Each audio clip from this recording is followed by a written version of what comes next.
Mayroon ako napanood video nito. Galing ho to sa nung pagdating ni Pangulong Duterte dito sa Netherlands, sa Hague. Bueno, sa ICC na mismo. So ito yung mga media, lalo sa mga dito sa may Europe din. Nag-abang din to sila sa kaganapan nung pagdating ni Pangulong Duterte at sa atin na rin mga media like ABS-CBN at saka itong GMA7, itong News 5. Siyempre, talagang magpadala sila ng mga representative nila dyan sa, klarohin natin, representative na mga reporter na galing ho sa kanilang kanya-kanyang kumpanya o sa kanilang mga network para ho magkukuber dito sa nangyayari ngayon dito sa ICC. Itong presidente nga natin dito na nakakulong. So, alam na natin na kailan pa ang ulit hearing la by September pa. So, mukhang matagal pa. So, sana makayanan ni Pangulong Duterte itong lamig ngayon dito sa Europe na medyo hindi pa to ngayon papasok pala yung spring, hindi pa talaga to siya mawala ang lamig. So pagdating naman ng summer, di ko lang alam kung ang Netherlands ba is gaano ba kainit din sa Netherlands. So itong video na to ay kinuha ko to sa News Blast na YouTube channel. Ma'am, pahiram ho muna yung YouTube channel video nyo para i-share ko lang din ho to sa aking mga supporter. Siguro sa aking mga nakapanood nito, sa aking mga supporter na panood nyo to yung video niya na itong in-interview niya, ang interview sa kanya ay itong si Jane Hernandez. So bago ho yan, ipasok ko yung video at paki-subscribe po ang ating YouTube channel at paki-like na rin ho itong video na to. Ganun o, like at saka subscribe. Wala po kaming bayad, hindi po kami binabayaran na andito, sarili namin ang pagpunta dito.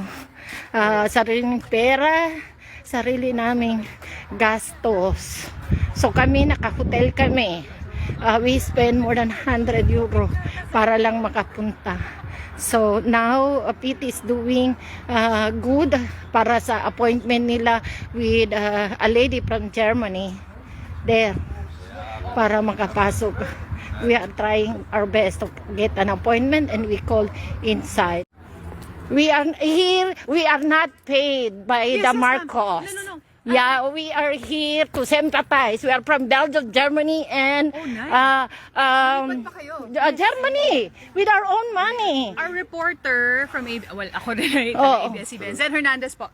Sen Hernandez.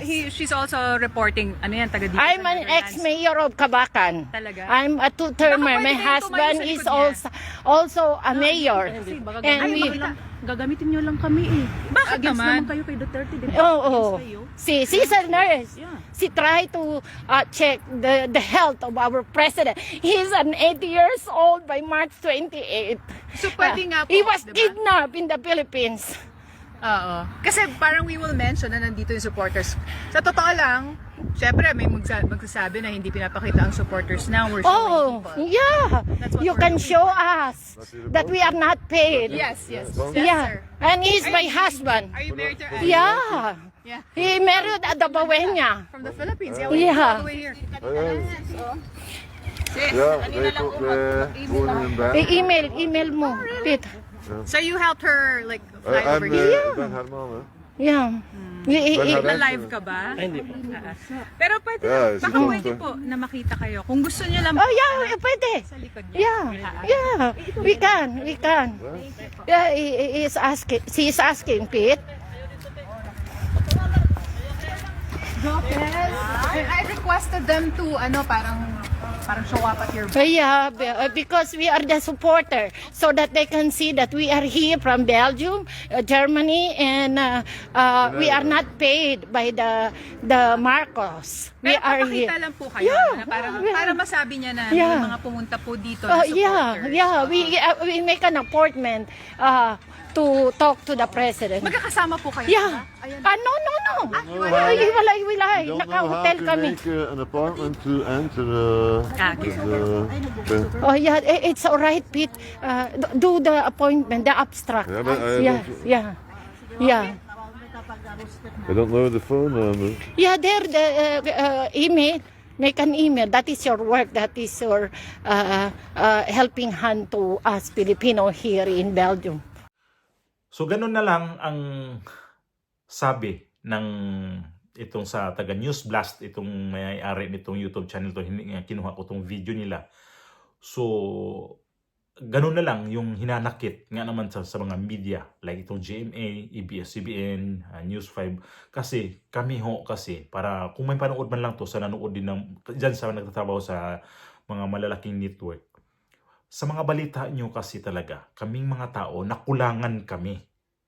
Hindi naman sinabi namin na tirahin nyo ang gobyerno.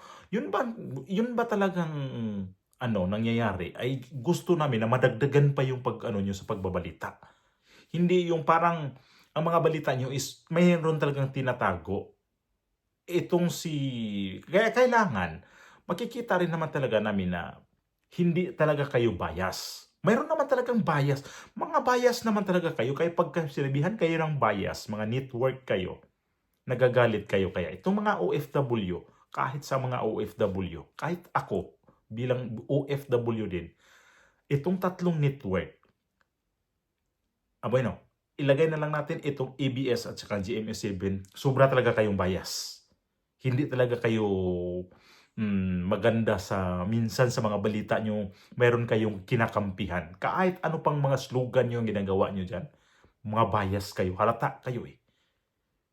Halata kayo na mga angkor kayo, mga sobrang bias. Tapos dito sa News 5, mas okay kayo magbalita ng konti lang. Pero mas gusto kong manood ng balita itong Net25 at itong UNTV. At saka itong SMNI sana, kaya lang di naman namin ma-access yung nyo. Sabagay sa YouTube channel, yung DZER ba yun? Yun lang ma-access. Pero yung SMNI parang di ko masyado kasi nagagamit talaga, sa totoo lang yung mga yung tawag niyan, yung channel nyo sa YouTube, kasi di ko masyado talaga yan.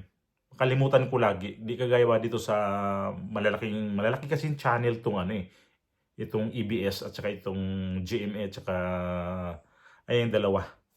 So, ulitin ko, kayong mga malalaking network, nakikita talaga namin kung gaano talaga kayo bias. Nagpahawak kayo sa gobyerno. Ganun ba yun pag nangyari sa ABS-CBN na nung panahon ni Pangulong Duterte na hindi kayo ni-renew ng prangkisa nyo? Alam ko, karamihan sa inyo dyan, galit kay Pangulong Duterte. Kaya pag nagkuha kayo ng mga kakampi ni Pangulong Duterte, masyado nyo yung dinidiin. Nung nakarang araw lang itong si Carmina sa ANC, napanood ko yung kay Senator Bato de la Rosa. Sana magawa natin ang reaksyon din yan, na talagang dinidiin niya.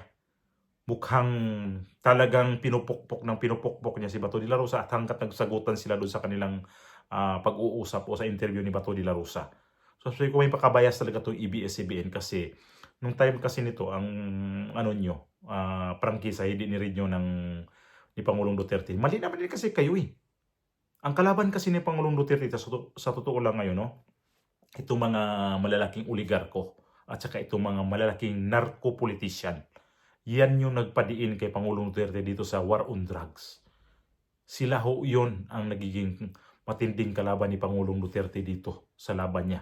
Kaya siya nandito ngayon sa Europe, nandito siya sa Hague, nasa kustudyal na ng ICC. So kaya yun ang dahilan na ang mga OFW na ito si Jane Hernandez, ito yung girlfriend ni Atom Arroyo ng GMA7. So makikita natin talaga na ang mga OFW may hinanakit, may pagpuna sa mga mainstream media, gaya nga ng banggit ko, ABS-CBN at saka GMA7. Kayo kasi malalaking channel, huwag kayo masyadong pahalata. Kasi kami mga tao nanonood sa inyo, kaya makikita namin kung ano ba talaga ang binabalita nyo. Tapos makikita namin na sobra kayong bias. Pag hindi kayo against dito sa mga tao nito, masyado yung binabanatan din. Media kayo, di ba? Tapos ayan lang yung mga nyo, mga sinasabi dyan, mga slogan nyo. Wala naman yan eh. Di naman dito sabihin na pira-pira ang labanan kasi dito talaga sa Pilipinas. Grabe talaga mga media, mga politician, mga lahat gumagana. Pera talaga kayo dyan. Kaya i-compare dito sa ibang bansa, ang mga media dito, iba. ang pagkukover nila sa mga ganyan.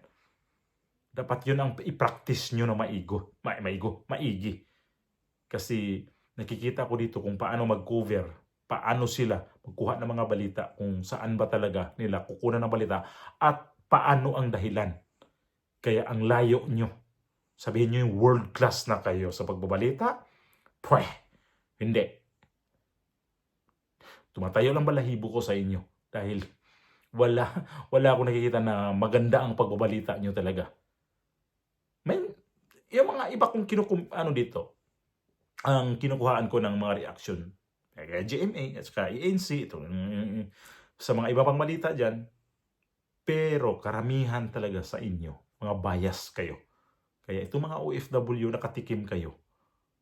Itong girlfriend pa naman ni si Jane Hernandez, natikman niya yung mga talagang prangkahan ng mga ibang lugar dito sa Europe, na prangkahan na talaga, baka yun yung ilabas. Kasi karamihan naman talaga nag-i-interview, hindi nilalabas yan. Namimili kayo kung sinong dapat ilabas. Kung nag-interview kayo, ilabas nyo yung mga interview. Huwag kayong mamimili. Mga OFW dito, mga iba, matatalino yan. Nakikita nila, di na kayo pwede mag-deny. Kasi nagla-live yan sila, may mga dala-dala yan sila mga gadget, may mga kanya-kanya tayong mga account sa ating mga social media. Kaya kayo mga media talaga, lalo sa Pilipinas, hindi kayo pwede nagagawa kayo ng balita na sa inyo lang, kasi dito lahat. Saan tayo ngayon? Nakikita na natin kung ano talaga ang hawak natin ngayon. Social media na. Nagrereklamo kayo, wala kayo masyadong binta sa mga sa palabas nyo, di kasalanan nyo yan. Marami kayong kasalanan din naman eh. Kulang kayo sa informasyon din sa mga tao. Sabihin pa nyo na maganda ang pagka-inform sa mga tao. Hindi.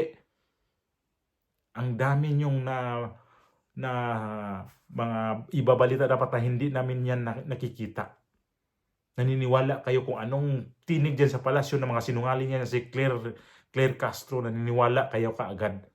Gawin nyo kaya mag-imbestiga pa. Maghanap kayo pa ng ibang balita para masupalpal tong nasa palasyo.